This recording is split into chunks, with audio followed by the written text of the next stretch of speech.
नमस्कार, मैं हूं अंशुमान। क्रिप्टो काउंटर पर आपका स्वागत है। दिसंबर की शुरुआत क्रिप्टो बाजार में कमजोरी के साथ हो रही है। निगाहें फेड के फैसले पर रहेंगी, लेकिन अन्य गतिविधियां काफ़ी तेज हैं। इथीरियम डिफाई में एक बड़ा हैक हुआ है, बाजार इसे लेकर पैनिक में है। और इधर क्रिप्टो धीरे धीरे रियल वर्ल्ड फिनांस के अंदर पहुंच रहा है। आज हम आपको क्रिप्टो आधारित बेसिक इनकम के एक पायलट प्रोजेक्ट के बारे में भी बताएंगे, जो अभी शुरू हुआ है। लेकिन सबसे पहले बाजार का हाल जान लेते हैं। बिटकॉइन करीब 86-88 हज़ार डॉलर के रेंज में ट्रेड कर रहा है। पिछले 24 घंटों में करीब 4% की गिरावट आई है। मिड 80 हज़ार का जोन फिलहाल तात्कालिक सपोर्ट की तरह काम कर रहा है, जबकि 95 हज़ार से 1 लाख डॉलर वाला रेजिस्टेंस एरिया है, जहां हाल की रैलीज बार बार रुकती दिखी हैं। अनसर्टेनिटी काफ़ी ज़्यादा है और डिफाई पर हैक के बाद अब सेंटीमेंट कमज़ोर दिखाई दे रहा है। इथीरियम 3000 डॉलर से नीचे टूट गया। दोपहर 2 बजे 2800 डॉलर पर ट्रेड कर रहा था। येथ में हैक की वजह से इथीरियम बैक्ड लिक्विडिटी पूल्स पर बड़ा दबाव है और ये गिरावट दोपहर के बाद और गहरा गई, इसलिए इसमें लेवरेज लेते समय ज़्यादा सावधानी की ज़रूरत है। सोलाना ने अपने 130 डॉलर का सपोर्ट तोड़ दिया, एक छोटे रेंज में ट्रेड कर रहा है। हाल के सेशन में सोलाना 130 से 141 डॉलर के बीच घूमता रहा था, लेकिन आज दोपहर में फिर गिरावट दर्ज की है, जिसके बाद 135 से 130 डॉलर 135 से 140 डॉलर का जोन अगला रेजिस्टेंस है। सोलाना एक high beta smart contract token है, इसलिए इसमें बिटकॉइन और इथीरियम से ज़्यादा अस्थिरता रहती है। इंस्टीट्यूशनल गतिविधियों में सरकारें क्रिप्टो में सक्रिय हो रही हैं। कजाकिस्तान के नेशनल बैंक ने अपने फॉरेन एक्सचेंज रिजर्व से करीब 300 मिलियन डॉलर का एक क्रिप्टो निवेश की तैयारी की है। इसे क्रिप्टो एसेट्स के तौर पर रिजर्व में जोड़ा जाएगा। हालांकि अधिकारियों ने कहा है कि मौजूदा अस्थिरता शांत होने के बाद ही यह खरीद की जाएगी। पहली बार दुनिया में ऐसा हुआ है जब किसी सेंट्रल बैंक ने क्रिप्टो को स्पष्ट रूप से एक स्ट्रेटेजिक एसेट क्लास की तरह जोड़ने की तैयारी की है, लेकिन फिलहाल वो बाजार में उतरने से हिचक रहा है। कजाकिस्तान की सरकार ने एक और फैसला किया है, वो एक क्रिप्टो रिजर्व बनाने पर भी विचार कर रही है। नेशनल क्रिप्टो रिजर्व फंड बनाने पर विचार कर रही है, जिसका आकार लगभग $1 बिलियन होगा। और इस फंड के जरिए डायरेक्ट टोकन खरीदने के बजाय ETF, क्रिप्टो लिंक्ड इक्विटीज और एक्सचेंज ट्रेडेड रैपर्स में लगाया जाएगा। स्पेन में सोशल प्लेटफॉर्म एक्स पर करीब 5 मिलियन यूरो का जुर्माना लगाया गया है। वजह यह है कि प्लेटफॉर्म ने फाइनेंशियल और क्रिप्टो पर विज्ञापन नियमों का उल्लंघन किया है।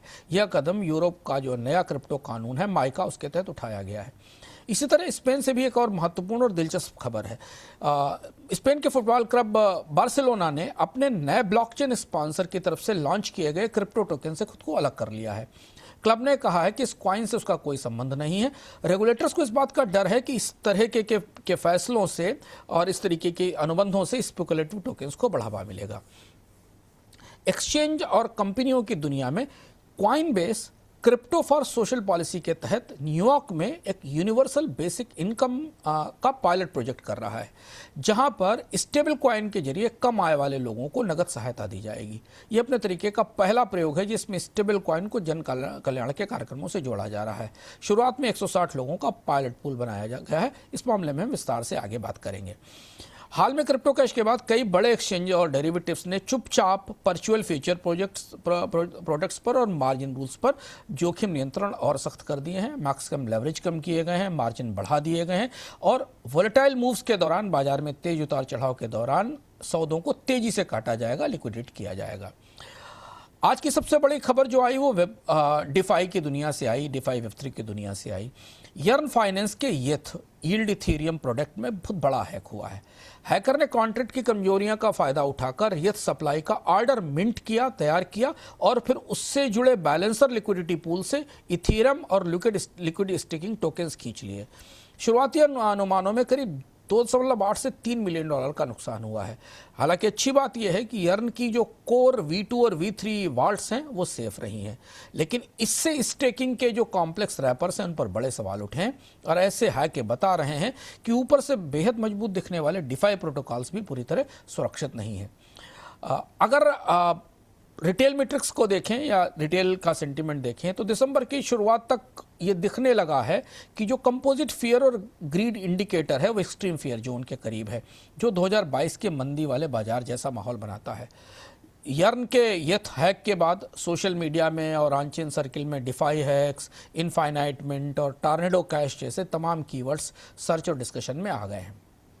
अगले 24 से 48 घंटे का आउटलुक देखें तो बाजार ये देख रहा है कि नवंबर के अंत में आए क्रैश के बाद बिटकॉइन मिड $80,000 के सपोर्ट बैंड के ऊपर टिक पाता है या नहीं। अगर ये जोन टूटता है तो फिर गिरावट और बढ़ेगी, क्योंकि अब डॉलर की तरफ निवेश लौटना शुरू हो गया है। डिफाई हैक ने बाजार को बुरी तरह डराया है। इथेरियम में आज हमने बड़ी गिरावट इसीलिए देखी।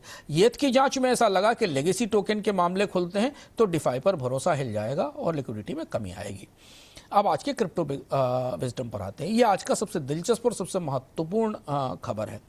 कॉइनबेस ने crypto funded basic income pilot की शुरुआत की है। ये लगभग ऐसा है जिससे गरीब लोगों को भुगतान करने के लिए एक नया पेमेंट सिस्टम लाया जाए। जैसे कि भारत के उदाहरण के लिए भारत में डीबीटी का भुगतान स्टेबल कॉइन में किया जाए।